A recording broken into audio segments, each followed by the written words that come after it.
It's the man, the myth, the legend, Ian Beckles. What's going on, buddy? How are you? Good morning, sir. How are you? I am fantastic. How'd it go Friday night for the Chiefs? Wait. Storm. Storm, watch your mouth, man. Storm. It went better than I thought it was gonna go. How about that?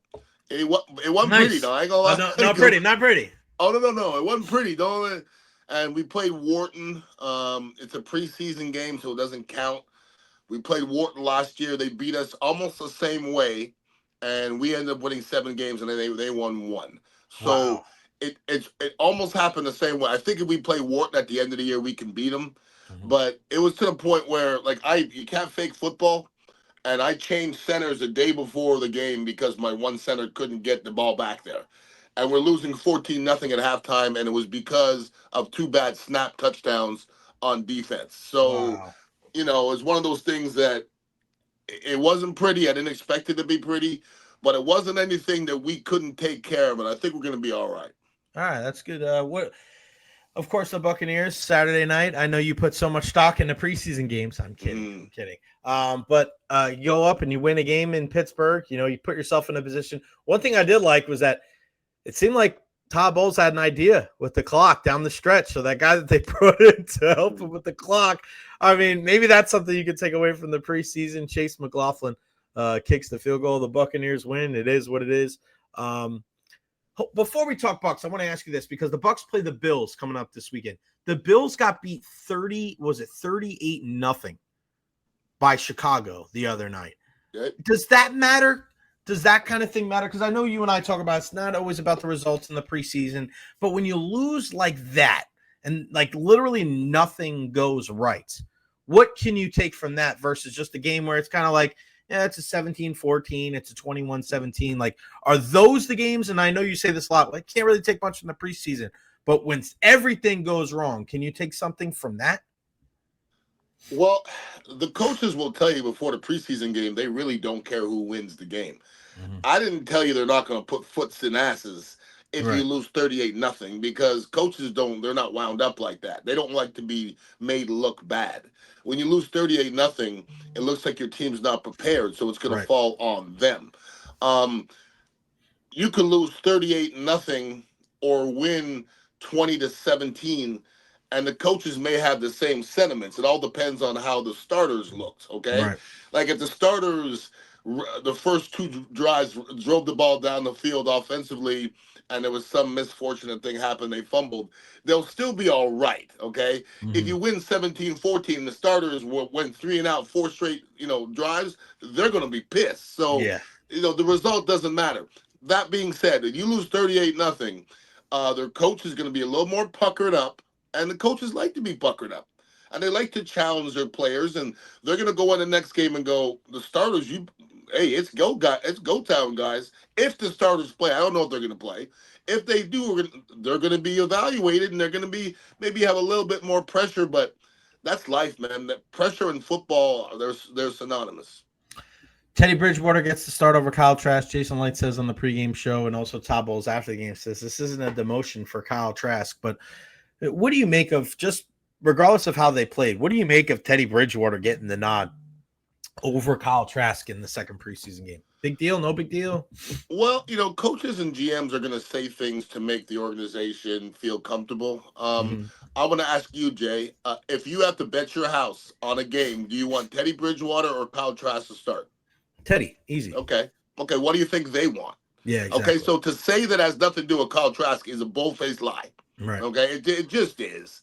It probably has a lot. It has a lot to do with Baker Mayfield as well. You know what I mean? But if Kyle Trask was, I'm trying to think of a good name. Who's a kid that won the Super Bowl for the Eagles and Nick Foles. Okay, if it was that, there's no way they'd have brought in Teddy Bridgewater. They wouldn't need to, okay? Yeah. They don't have confidence. The kid has never taken a legitimate snap. It's not a dog on him. This is what he is. He's a quarterback. So you're saying the Bucs don't have confidence in Kyle Trask? No. Yeah. Of course not. Okay, if they had confidence in Kyle Trask, Teddy Baker Mayfield wouldn't be here. Yeah. It's 5 years, and he's never taken a legitimate snap. if they had confidence in him, they'd have tried it. They eventually, like Patrick Mahomes and guys like that, you're not going to keep them on the bench for 5 years. They'd have showed you something in practice to say, you going to put me on the goddamn field. So I know there's Gator fans here that still think he's the guy. And look, he might be a good backup quarterback. But when Kyle Trask in the game, nobody's expecting to win the game, unfortunately. Beck, any concerns with the offensive line in week 2? I mean, they didn't play, the world beaters on the defensive line for Pittsburgh. None of those guys really played.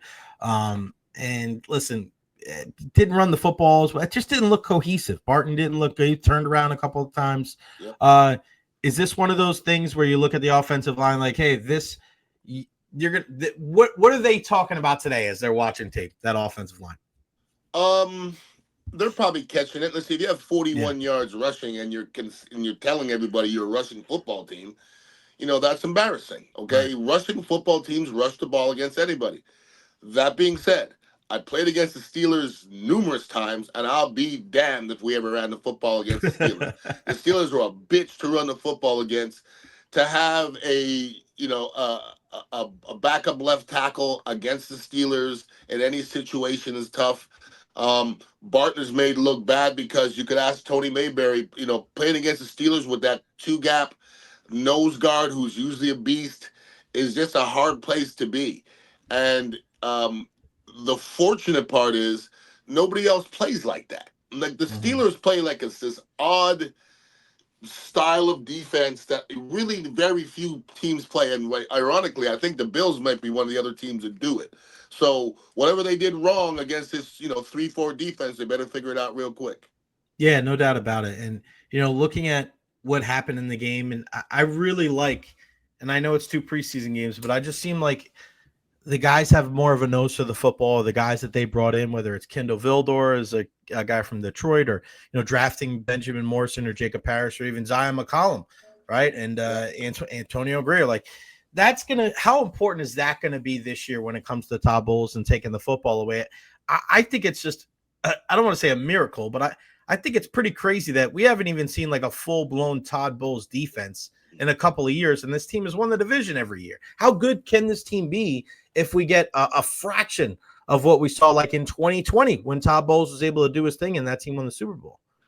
Jay, just imagine that Todd Bowles had a good rush with 4 linemen, okay? Right. Because when has he ever had it? He's never really had it, okay? So if Todd Bowles had a great rush with 4 linemen, man, he could do so many things behind it, because the Bucs were top 10 in sacks last year, but as we know as Buc fans, it was a schematic thing. Because when Vita Vea, the 360-pound guy, is your best rusher, it's good for him, but it's really not great for the defense. We got to have 2 other guys that people fear, okay? So if we get to a point where we can rush the passer and everybody's petrified of our 4 guys, now we go back to the Bucs of old. Because the Bucs of old, you're terrified of those 4 guys, but then here comes Rondé Barber. Here comes Derek Brooks. There's all different things. And Todd Bowles be that much better. Without a great rush, Todd Bowles figures out ways to manufacture sacks. I want to see him to where he doesn't have to blitz as much, because when you blitz, you get your DBs in trouble. And, your boy Dean sometimes is on the wrong end of some big plays. And I don't want to see Jamal Dean, on too many islands this year, because it doesn't turn out well sometimes. Yeah, he didn't look good in that game too. And I know some people are like, well, Tyke put him in a bad spot. And you and I are in full agreement with this, where it's, if you have to constantly make excuses for a player, well, it was this, well, it was that. Well, what's the common denominator? The common denominator is Jamal Dean. But now we're having people like, oh, you should get rid of him.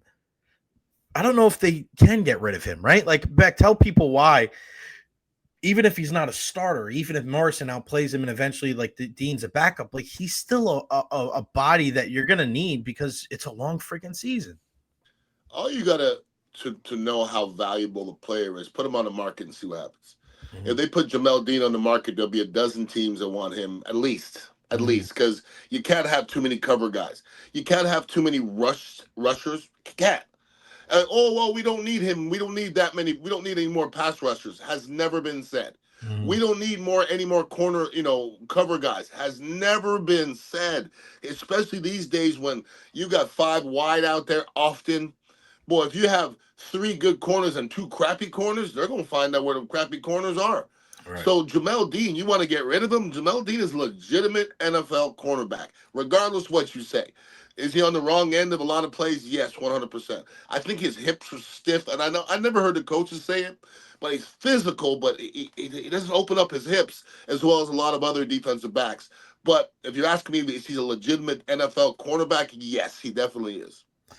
Now, I want to ask you about something that we heard over the weekend, and we heard Dillon Gabriel make a comment, and a lot of people thought it was about Shadour Sanders because he was saying, well, there's entertainers and then there's competitors, and a lot of people took that as a shot with Shadour Sanders, but come to find out that he wasn't really talking about Shadour Sanders. He was more talking about the talking heads. He was talking more about the people that, like a Stephen A. Smith, the people that are paid to, give their opinion on the games and entertain on TV. What do you make of that entire thing? Do you believe that he wasn't talking about Shadour Sanders? And what do you have to say about a rookie quarterback, on the sideline during a game, talking about things like that rather than just kind of, focusing on the game and the task at hand? Well, Shadour Sanders is just a magnet for everything. Like with his dad, obviously, I've never heard so much said about a 5th rounder who wasn't even decorated. You think about it for a second. It was 5th round, wasn't he? He went the 5th round or something like that. Yeah. And he won a few games in Colorado, 7 games or something. I mean, if his dad's name was James, would we be talking about him? Right. So it's one of those things where even if he did mean it, who cares? It's 2 rookies. Like, right. We really shouldn't be listening to rookies anyways. If he meant it, it's not going to change my perception of him. I mean, if he meant it, then I'll tell you what, that quarterback room's not as good as anybody says it is. If you're talking about somebody right next to you, there's only 4 guys in the room, and you're talking about one guy being an entertainer and I'm a quarterback. I mean, if he really didn't mean that, Shador's going to look at him funny. So I'd like to believe that he was talking about somebody else, but I can't put words. Like, I don't know what his words mean. But Shadour Sanders, my God, I don't watch ESPN and anything. I catch excerpts of it. It seems like 40% of stuff is Shadour Sanders, and he may just be a backup. It's sometimes it gets crazy for me. Well, I mean, that's the thing. It's like you see things that happen on ESPN, and if it's the Cowboys or the LeBron, or it's the same things over and over and over again, and people are like, all right, we get it. And, Dillon Gabriel, and like, this is a guy who's a 3rd-round pick, right? So, I mean, you're trying to beat out Kenny Pickett, and you're trying to beat out, a guy like Joe Flacco. I just, you haven't proven anything in the National Football League yet either. No. So for him to be sitting there and talking smack about the people that get paid to talk about him, like, why would you bring undue criticism? Like, what's your belief on that as a rookie overall? Like, put your head down, or like we saw in the situation with Abdul Carter. Abdul Carter gets like laid out on a chip and on his ass, and then he goes to social media. He's like, that's the only good play the Jets are going to have all season. Like, what do you make of rookies going out there and talking shit, whether it's on the sideline or on social media? Well, I'm going to be honest with you, Jay. Just think about the scenario, okay? If this was any other team and other people, it's just Shadour Sanders. Mm-hmm. If this was even a Buccaneer rookie quarterback talking about some other 5th rounder, nobody would give a crap. Like, when you talk about ESPN, and listen, we've been on radio, we know what makes that meter move. We understand that. Like, when Tim Tebow was playing, you bring up Tim Tebow, boy, everything's lit up. Shadour Sanders is that guy. He's that polarizing where people either love him or hate him. That's the best athlete. The best athlete, the best marketable athletes are the ones that you have to have an opinion on. And Shadour Sanders certainly is that guy. But I think he gets 75 times more press than he should get. Like, even during the combine, I even said, my God, are we talking about Shadour Sanders a lot? up, down, sideways. He was 5 for 5, and then he got drafted in the 5th round. Then what do we hear? Shadour Sanders went 11 for 15 in practice. We're not talking about what Kyle Trask goes in practice ever. So he's definitely a different athlete, that's for sure. Yeah, and I wonder how this whole thing is gonna to turn out in Cleveland, because there's certain situations, there's certain teams, there's certain positions where, I mean, they always seem to make the wrong move, right? They always seem to make the wrong move, and we tend to forget, how much money they're paying Deshaun Watson. Like, we talk about all the other quarterbacks that they have with Kenny Pickett, with Joe Flacco, with Shadour and Dillon Gabriel, and they're still paying a shit ton of money to Deshaun Watson. Like, dude, they're paying 5 quarterbacks back. Like, that's got to be the biggest black hole when it comes to a position in the history of sports. Well, you have a Flacco on the team that if you play today and you said once again, Ian, you have to bet your house I'll take Joe Flacco. I think right today. Yeah, he'd give you your best chance of winning. Oh, he's going to start. He's definitely going to start. No, here's the other end of the spectrum. Why start him? Because you ain't going nowhere. Okay? You ain't going nowhere. Joe Flacco's not taking the Cleveland Browns to the playoffs. He's not gonna, because he hasn't taken a team to the playoffs in a while. Okay? So I don't see it.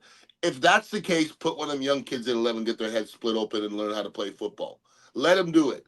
That's, to me, having those young kids on the bench watching a veteran is great, but you still have to get in there, and the bullets got to come by you before you start getting better. So I would put one of them young kids and start developing them right now. How do you find that balance, though, Beck? Because I know some people would say, like, ideally, you want them to be able to learn, right? Take the Aaron Rodgers, take the Patrick Mahomes, take the Tom Brady and the Eli Manning, where those guys were able to sit a little bit, watch, and then when they got their chance, they were ready. But then, of course, there's the other side of the coin where you have a guy like Peyton Manning who, you throw him in there right away. Or Joe Burrow, throw him in there right away. So what do you think is the balance of having those young players, especially at the quarterback position, of the guys that are starting week 1 in their rookie season, or guys that get to sit back and watch a little bit? Well, the difference between Joe Flacco and the Browns and the aforementioned quarterbacks that you brought up, those quarterbacks were way better than Joe Flacco at this point of their career. You see what I'm saying? Like, Brett Favre at that point of his career, even Alex Smith.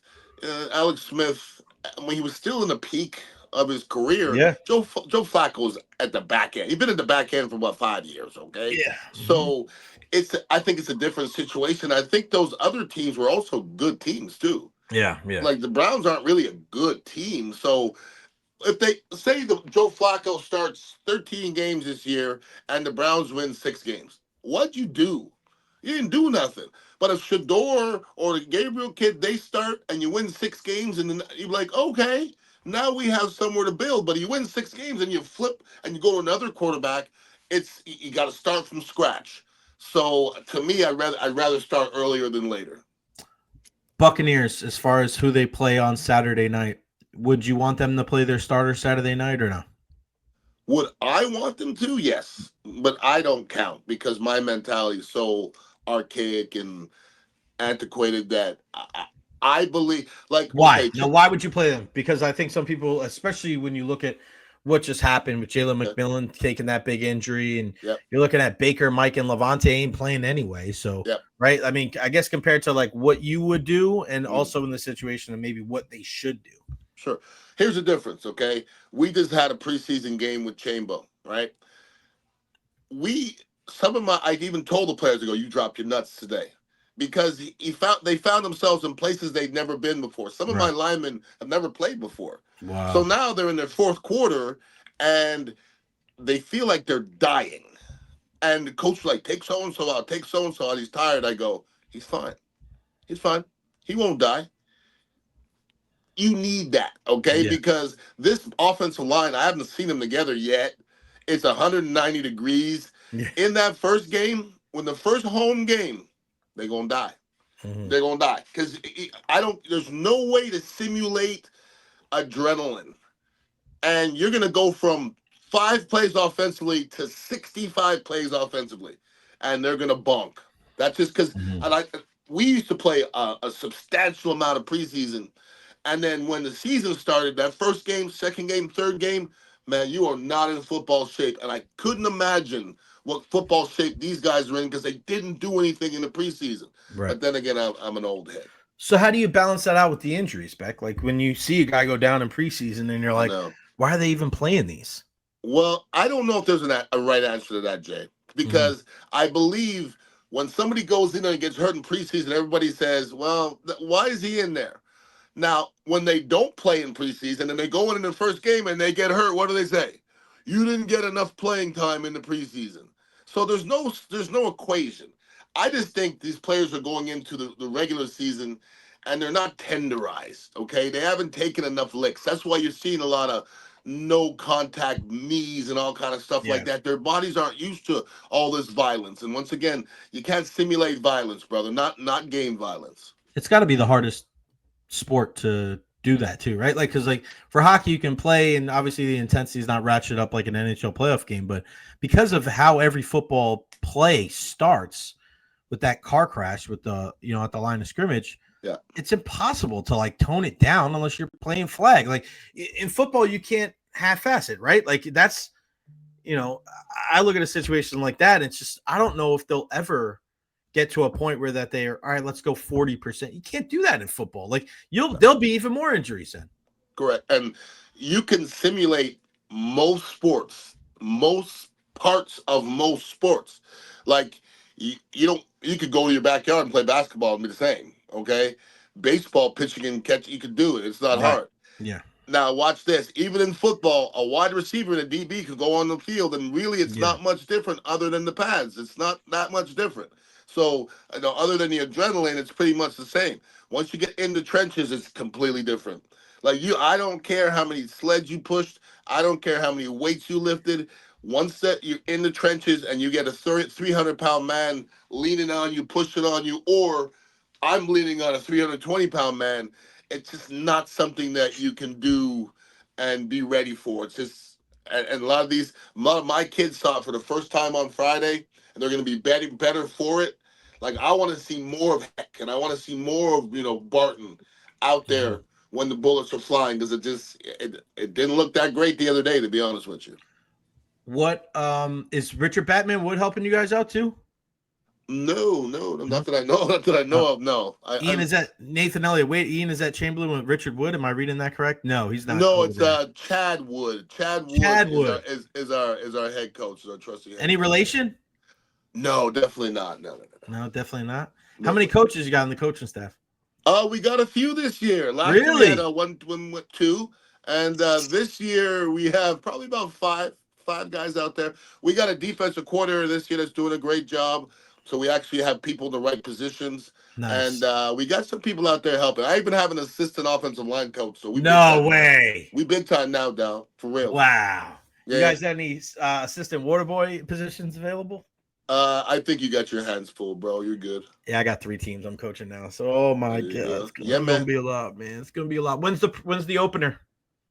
It's this Friday. Friday, we're playing Brandon. Home or away? It's funny. I didn't even look. What are away? Do you take the bus with the team to the away games? No. I drive and I get there before them. Yeah. I walk around the field. I watch the other team warm up a little bit. And the bus comes up, and when that game's over, dog, I dap people up and I'm outie. Yeah, you're out of there. I'm going home, dog. At 11 o'clock at night on Friday, I'm trying to be home, dog. Way past your bedtime. What is that like when you go to an opposing football field for you at this stage? Like when you're there and you're going in, it's like that. Because I always tell this to people, like regardless of what level you're at, whether you're coaching or you're playing, there's always something different when you go on the road. And I remember this when I was coaching at Freedom. Like when we went to King High School, and there's hundreds of people, and they're cheering against you, they're cussing you, and Coach Macaluso and everybody going crazy. Like there's just nothing like going away, going like, man, we better dial it in here, man, because we are in enemy territory. I miss a lot about competing because I don't compete anymore, and I used to be a competitive son of a bitch. But the part that I really miss is sizing up. You know what I mean? Like you walk into the gym in basketball or baseball or football, and you're looking at the guys across from you, and they're looking at you. Nobody knows what's about to happen. Right. They think they're about to bust you up. You think you're about to bust them up. That's the part I miss, because that's the chess part. Because any minute we putting our hands down, and whatever you think and whatever I think doesn't matter anymore. Now the reality sets in. So, a lot of our kids ain't there yet. They don't have the competitive nature, but we're trying our damnedest to get out of them. How was customer appreciation Saturday at the cafe? We got a nice night, man. We were hanging out back here. We brought the 3-footer out for those that like the 420 friendly The dabble, stuff. wow. And we got Celestial. Yes, we did. Nice, but there was a lot of people. Good turnout. Yeah, it was a great turnout. It was good. Saw some old heads we haven't seen in a while. Our people from Cava Social came, Bodie and Sarah, and it was a hootenanny. It's a hootenanny. I like man. it. 4817 Southwest Shore Boulevard. Go check out the Dignitary Cafe. Of course, the Beckles and Recher podcast every Wednesday. We'll be recording it there. My friend, appreciate your time. Thank you so much. And we'll talk to you on Wednesday, buddy. One love, kid. Yes, sir.